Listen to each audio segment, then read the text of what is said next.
नमस्कार दोस्तों, क्या आपने कभी नेक ग्रुपिंग के बारे में सुना है? आइए आज के इस वीडियो में हम नेक ग्रुपिंग और उससे जुड़े कुछ इंपॉर्टेंट टॉपिक्स के बारे में डिस्कशन करते हैं। According to drishtiis.com and some another Google searches, India has these 9 species of vultures in the wild.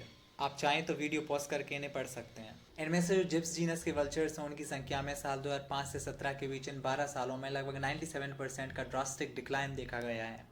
Vulture population में यह डिक्लाइन पहली बार इंडिया के केवलादेव घाना नेशनल पार्क राजस्थान में रिकॉर्ड किया गया था और ये सिमिलर डिक्लाइन एशिया के कुछ और कंट्रीज़ में भी देखा गया था, जैसे कि नेपाल और पाकिस्तान। शुरुआत में ये सोचा गया कि वल्चर पॉपुलेशन में जो गंभीर गिरावट आई है उसका कारण या तो डेड लाइव स्टॉक यानी फूड शॉर्टेज है या फिर कोई अननोन वायरल एपिडेमिक डिसीज है। लेकिन बाद में ये कंफर्म किया गया that decline in the vulture population was due to the drug diclofenac. Diclofenac एक non steroidal anti inflammatory drug है जिसका यूज़ इन्फ्लेमेशन और पेन रिड्यूस करने के लिए किया जाता है, जो कि प्रिस्क्रिप्शन के द्वारा कई सारे फॉर्म्स में अवेलेबल होता है, including gels, capsules, tablets and injection. NSAIDs यानी कि non steroidal anti inflammatory drugs adverse kidney और रीनल फेलियर से एसोसिएटेड रहते हैं, which is cause due to the reduction in synthesis of renal prostaglandins. जब भी वल्चर्स एनिमल कार्कास को खाते हैं which have been administered with drug diclofenac, तो वल्चर्स इस केमिकल डाइक्लोफेनेक को ब्रेक डाउन करने में अनेबल होते हैं and then they suffer from kidney failure. Instead of using diclofenac हम मेलॉक्सिकैम जैसे ऑल्टरनेटिव्स का भी यूज़ कर सकते हैं।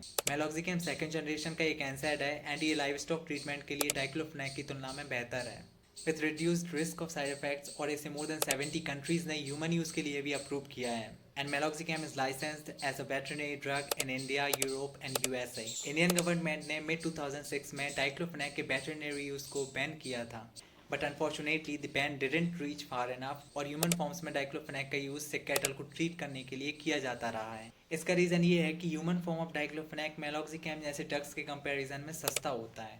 अब आइए बात करते हैं वल्चर्स में नेक ग्रुपिंग की। वल्चर्स में नेक ग्रुपिंग एक नेचुरल पोस्चर होता है जहां बर्ड अपने हेड एंड नेक को नीचे की तरफ लटका देता है, ऑफन अपीयरिंग लिम्प और रिलैक्स्ड। आमतौर पर यह कोई बीमारी का साइन नहीं होता है, बल्कि it's a behavioural and physiological adaptation. इसके कई रीज़न हो सकते हैं, जैसे कि thermoregulation, it means cooling the body. अपने शरीर की गर्मी को कम करने के लिए आमतौर पर वल्चर इस तरीके की क्रियाएं करते हैं। दूसरा कारण हो सकता है रिलैक्स्ड रेस्टिंग पोस्चर। कई बार वे अपनी नेक को कंफर्ट देने के लिए अपनी नेक को डाउनवर्ड ड्रॉप करते हैं। कई बार स्ट्रेस और वीकनेस भी इसका कारण हो सकता है। एक्सट्रीम ड्रूपिंग में इंडिकेट डिहाइड्रेशन, पॉइजनिंग और वीकनेस फ्रॉम इलनेस।